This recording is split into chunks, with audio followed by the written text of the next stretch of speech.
All right, welcome to Thaniel's Comic Corner. This is episode 2. Today we're talking about the Shaolin Cowboy, Cruel to Be Kin. This was a strange comic. It's probably one of the most bizarre things that I've ever read in comics or in literature. It's a lot of fun though, and they did a lot of really interesting stuff in a very unique, creative world that's sort of a Western, Japanese or Asian influence style landscape. So right off the bat, Geof Darrow did the story, art, and cover. Dave Stewart did colors. We had a bunch of flatters. Nate Piekos of Blambot did the lettering. Mike Mignola and Dave Stewart did cover B art, and Alice Darrow did cover C art. So it opens up, and there's this conversation that's being had with this background that is a sort of destroyed urban landscape. And there's a giant beetle carrying like what looks like a Volkswagen Beetle, which is a really fun sort of joke. And there's a lot of those jokes throughout built into the landscape, even on the first page and on the subsequent pages. And they're like puns or, you know, references to things. And just keep an eye out for those things if you end up reading this comic.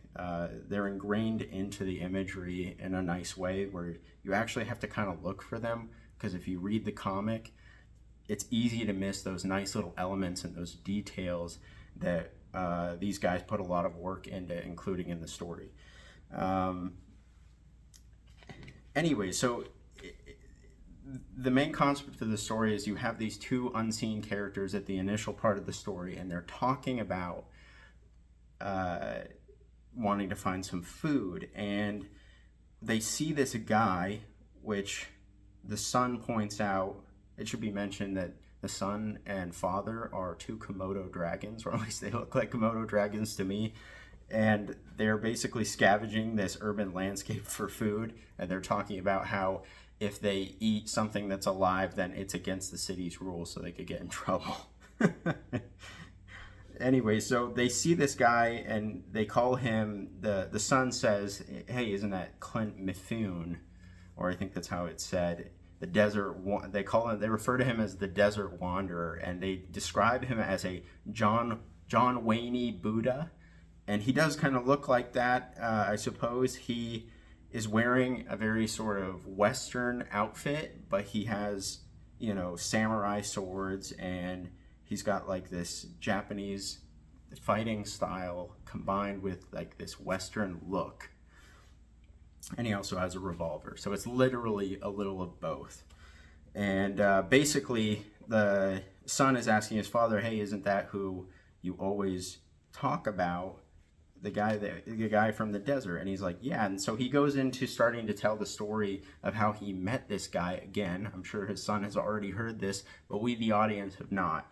So he's talking about how when he was just born, he's like, oh, I'm so free.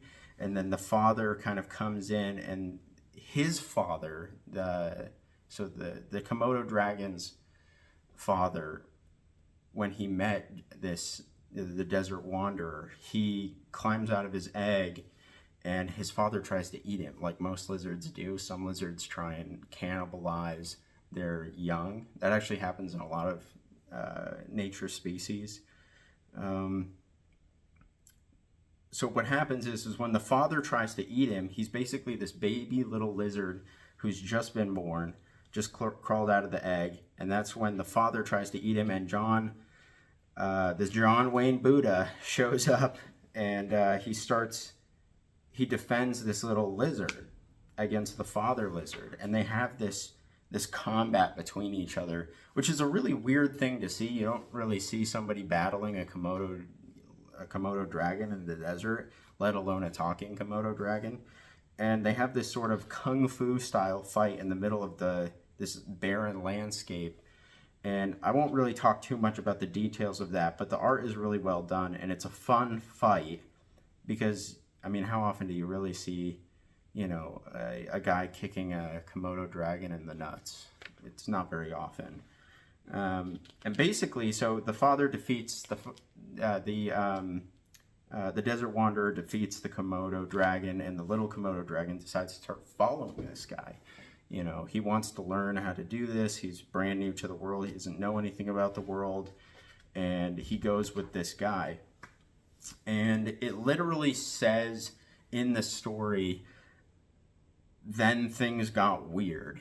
And that would be the quote that I would say is the whole premise of this story, is that things were going to get weird. And they do get weird, and they consistently stay weird from every single part of this story.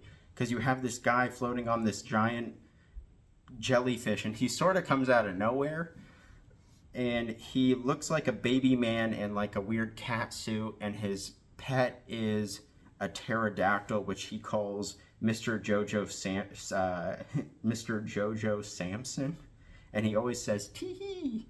You know, I imagine it's like a high pitched tee-hee, and he always says that at the end or at the beginning of something he's saying throughout this entire exchange. And essentially he tries to kill the desert wanderer and this new little Komodo dragon who's telling the story. This is basically the story of a father describing to his son how he survived and how he became who he is, and how he met this strange desert wanderer guy. It's kind of hard to tell who's the protagonist. I'm assuming it's the little lizard, and it's more of him retelling the story of this desert wanderer guy, this Clint Mifune.